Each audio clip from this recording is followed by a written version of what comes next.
Oke guys, Assalamualaikum, balik lagi dengan Jaki dan pada video kali ini gue mau membahas Pegas. Hari ini tanggal 21 April pukul 15.51.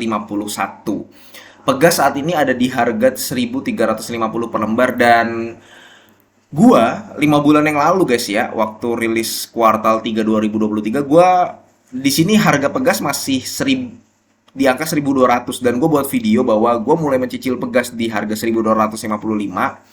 Di sini gue sampaikan dan di harga segitu pula Pegas ini menarik. Dan Pegas ini dia sempat menyentuh angka 1.100-an, kemudian ya sekarang di angka 1.350. Sampai saat ini pun sebenarnya masih menarik. Cuman kalau kita lihat terakhir Pegas itu menyentuh angka 2.000 di tahun 2019. Setelah itu Pegas kayak berat gitu loh, naik ke angka 2.000. Kenapa sebenarnya? Nah, kalau gue melihatnya begini guys. Pegas ini memang kalau dari revenue guys ya, ini laporan keuangan kuartal 4 2023, yang artinya ini adalah yang paling update. Tadinya dia 3 miliar, 3,5 miliar di tahun 2022, di tahun 2023 dia 3,6 miliar. Betul, memang pendapatannya meningkat, namun laba bersihnya itu turun guys. Yang tadinya 326 juta dolar sekarang menjadi 278 juta dolar.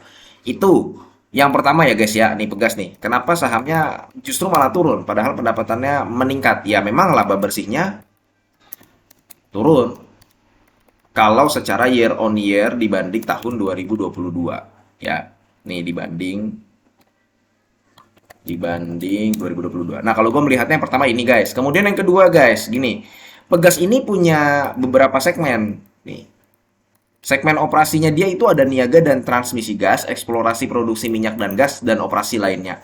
Jujur aja, yang paling menarik di antara ini adalah, lu bisa lihat nih guys, yang operasi lainnya. Dia tadinya 179 juta, laba segmennya, itu menjadi 243. Ini meningkat, menarik.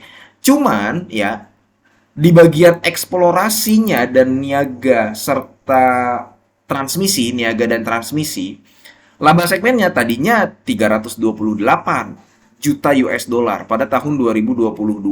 Di tahun 2023 sekarang jadi 300 juta US dollar. Kemudian, nah ini guys yang memang jadi beban dari Pegas nih guys.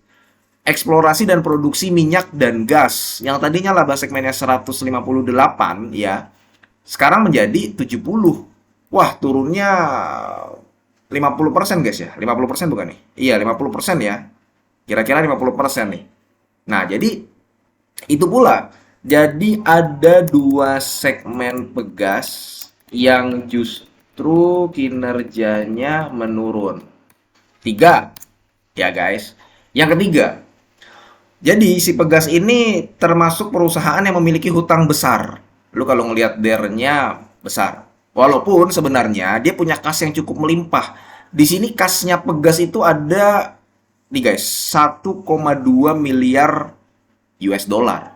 Kalau misalkan dikurskan menggunakan kurs yang digunakan di laporan keuangan ini, dia punya kira-kira kalau dikurs rupiahkan ya sekitar 18 triliun. Artinya dia sangat mampu membagikan dividen.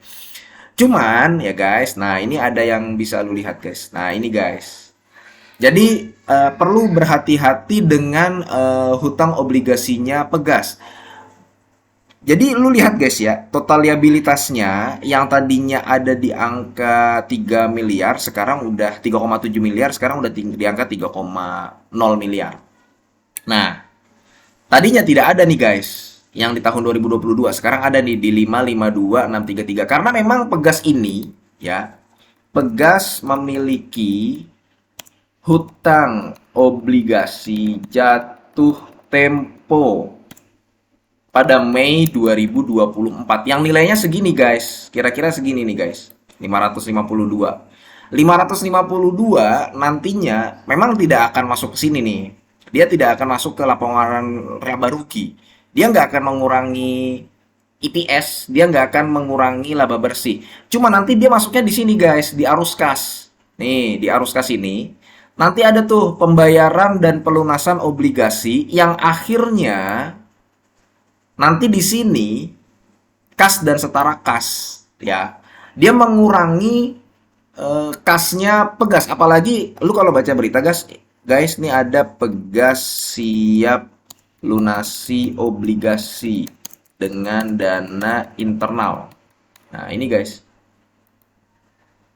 Siap lunasi obligasi jatuh tempo PT Saka Energi. Nah, ini salah satunya dari sini nih guys nih. Bagian ada di sini nih guys.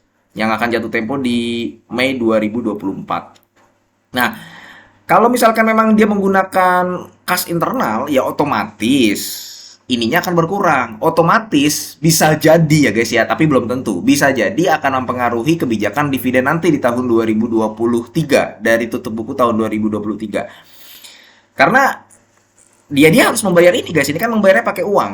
Tapi untungnya nanti hutang obligasinya dia ya berkurang, bahkan bisa ya berkurang sehingga nanti di beban keuangan sini angkanya sudah tidak terlalu besar.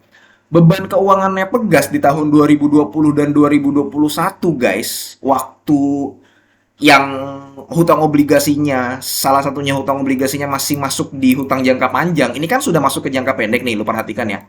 Waktu ini masih di jangka panjang nih, itu beban keuangannya sendiri bisa menggurus laba bersih loh. Sekarang sudah tinggal 90 juta. Ini kan cuma bunganya. Bunganya yang dibayarkan. Dulu bisa sampai 167 juta, 150, 132 juta. Nah, itu keuntungan ketika nanti Pegas melunasi hutang obligasi jatuh tempo. Cuman ini yang dikhawatirkan bahwa ini bisa mengurangi kas dari Pegas itu sendiri. Ya, yang mudah gue yakin sih bisa karena Pegas kasnya cukup melimpah dan sejauh ini jarang banget ada perusahaan yang memang gagal bayar obligasi kecuali kayak si Waskita. Ya Waskita gagal bayar tuh dia tuh. Nah, itu guys yang ketiga. Kemudian yang keempat, nah ini guys, Gunvor. Jadi beda dengan obligasi, ya faktor force major. Mana sih ini? Nah, gini guys. Force major dari Pegas ini ada nih ya, Gunvor. Mana nih? Nah, ini guys.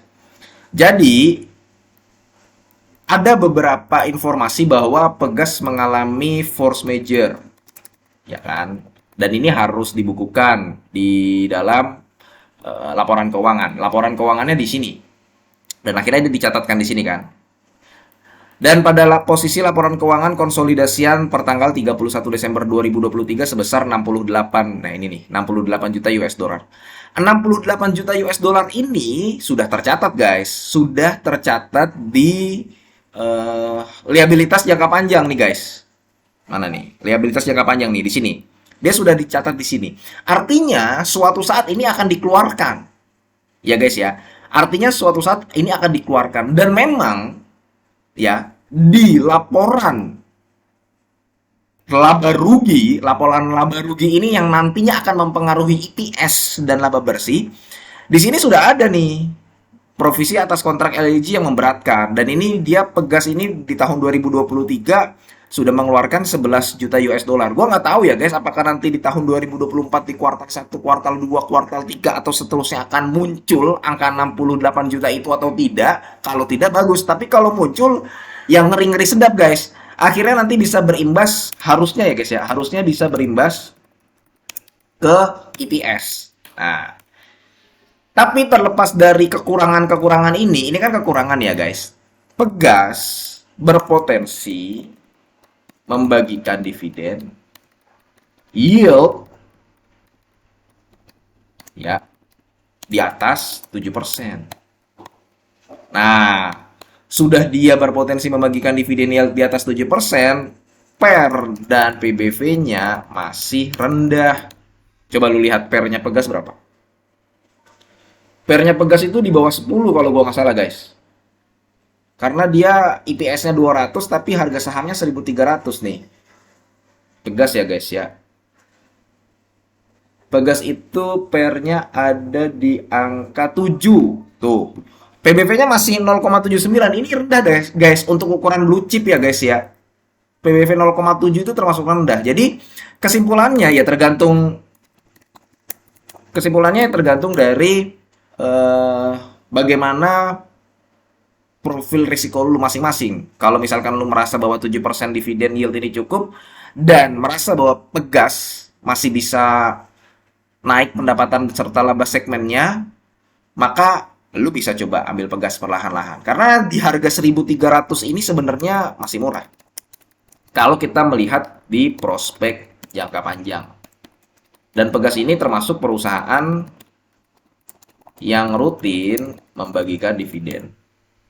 Gitu guys. Ya, itu aja dari gua. Mudah-mudahan video ini bermanfaat dan semoga lu sehat selalu sehingga kita bisa bertemu kembali di video selanjutnya. Ini bukan ajakan jual beli. Gua akhiri. Wassalamualaikum warahmatullahi wabarakatuh.